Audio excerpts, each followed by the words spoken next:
Dan Ducati WSBK tiba di Lombok. Kru dan pembalap pada ajang World Superbike WSBK yang bakal berlangsung di sirkuit Mandalika Lombok Tengah NTB akhir pekan ini mulai berdatangan. Menurut Arif Haryanto selaku Humas PT Angkasa Pura I, kru ataupun pembalap WSBK mulai tiba di Bandara Lombok. Para kru dan pembalap itu tiba di Lombok setelah sebelumnya dikarantina selama 3 hari di Jakarta sesuai dengan penerapan protokol kesehatan COVID. Dari beberapa tim yang akan membalap di sirkuit Pertamina Mandalika, baru 2 tim yang datang adalah tim Yamaha dan Ducati. Setelah selesai pemeriksaan kesehatan di Bandara Lombok, mereka langsung menuju tempat penginapan. Arif Haryanto melanjutkan, baru tim Yamaha dan Ducati yang datang, tim lainnya datang secara bertahap. Sebelumnya, Direktur Strategis dan Komunikasi Mandalika Grand Prix Association (MGPA) Hapika Harinto di Peraya mengatakan ratusan kru dan pembalap yang akan berlangsung di sirkuit Pertamina Mandalika Internasional Lombok Tengah NTB telah tiba di Indonesia. Ia menyebutkan sebanyak 640 kru dan pembalap IATC ataupun WSBK telah masuk di Indonesia. Ia melanjutkan ratusan kru dan pembalap pada ajang balapan motor tersebut saat ini tengah dikarantina di Jakarta selama 3 hari. Selanjutnya setelah selesai dikarantina dan dinyatakan negatif hasil tes COVID barulah dibawa terbang menuju Bandara Lombok secara bergelombang. Sementara itu untuk logistik kebutuhan ajang balap motor itu telah tiba di Bandara Lombok dibawa menggunakan pesawat kargo Boeing 777 Freighter milik maskapai Qatar Airways yang terbang langsung dari Doha. Kata Happy, untuk logistik yang bersifat liquid akan dibawa melalui jalur transportasi air. Di sisi lain, pembalap WSBK Toprak Razgatlioglu enggan terlena pesona sirkuit Mandalika. Toprak Razgatlioglu sudah tiba di Indonesia. Pembalap asal Turki itu tidak sabar ingin menjajal sirkuit Mandalika pada seri penutup World Superbike Championship WSBK akhir pekan ini. Razgatlioglu saat ini adalah pimpinan klasemen balapan dengan selisih 30 poin dari rival terdekatnya Jonathan Rea. Balapan akan berlangsung pada 19 sampai 21 November 2021 mendatang.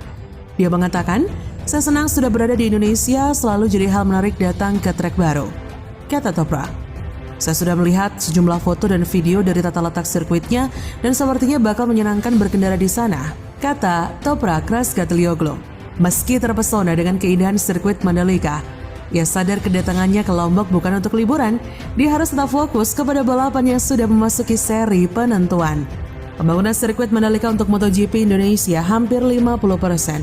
Razgatlioglu memang unggul 30 poin dari Rea yang sudah 6 kali menjadi juara dunia. Namun masih ada 62 poin yang bakal diperebutkan dalam 3 race pada seri penutupan di Mandalika. Kata Toprak, "Ini adalah musim yang hebat dengan banyak pertarungan besar, banyak kemenangan. Sekarang kami memiliki 3 peluang lagi untuk bertarung lagi untuk menang. Dan kami akan bekerja di setiap sesi untuk menemukan setup terbaik untuk balapan dan selalu meningkat.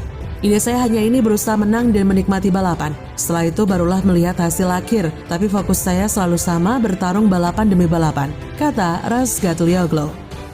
Musim ini, Razgatlioglu sudah memiliki 13 kemenangan dari total 35 kali balapan. Sementara Rea bersama Kawasaki memenangkan 11 balapan.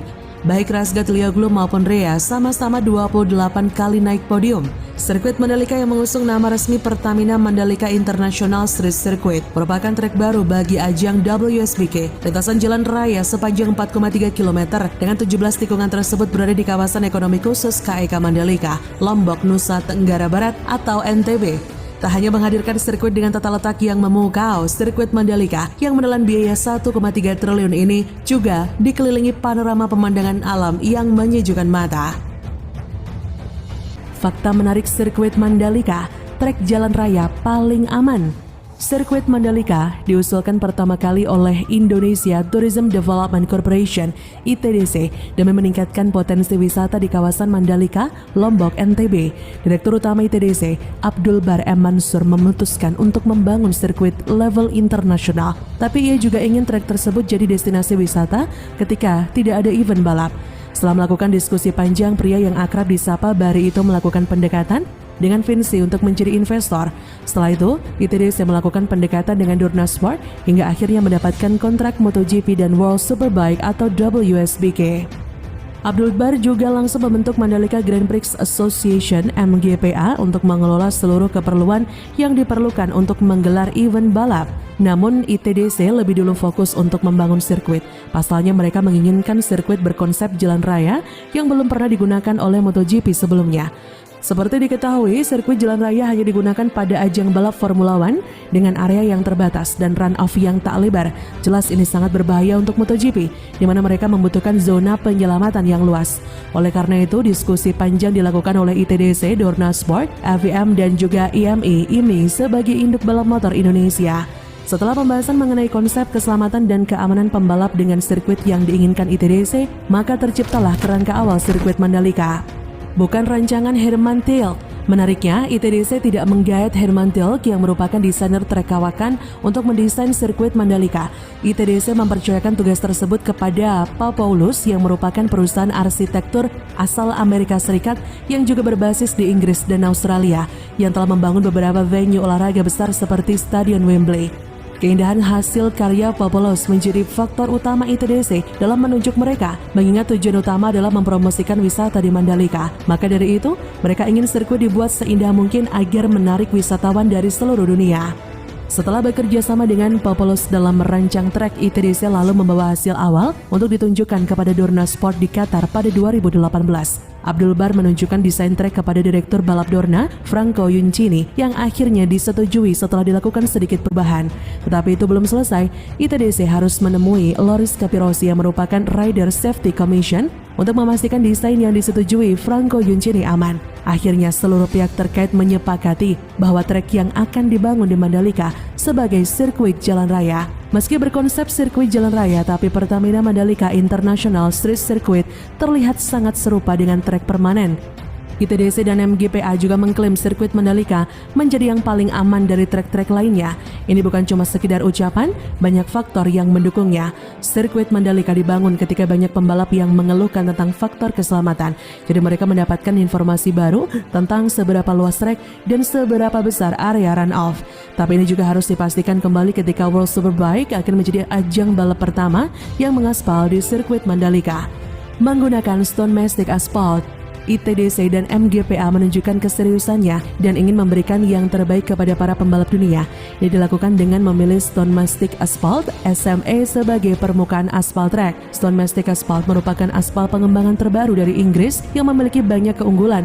Salah satunya adalah cepat kering ketika kondisi basah. Aspal jenis ini memiliki tekstur yang lebih kasar dan juga diklaim bisa menahan kecepatan hingga lebih dari 360 km per jam. Berbeda dengan aspal biasa yang hanya mampu menahan kecepatan sekitar 120 km per jam. Pembangunan pun tak sampai setahun. Direktur Keuangan Strategi dan Manajemen Risiko ITDC, Nugda Akhadi, menegaskan sirkuit Mandalika menjadi trek yang pembangunannya paling cepat karena tak sampai 1 tahun. Ini juga diikuti oleh pembangunan fasilitas pendukung lainnya, seperti bypass yang membuat perjalanan dari bandara ke sirkuit Mandalika dapat ditempuh hanya dalam waktu 15 menit dari awalnya lebih dari 1 jam. Mengangkat perekonomian di kawasan Mandalika. Event internasional yang berlangsung di sirkuit Mandalika diperkirakan bakal membuka lapangan pekerjaan bagi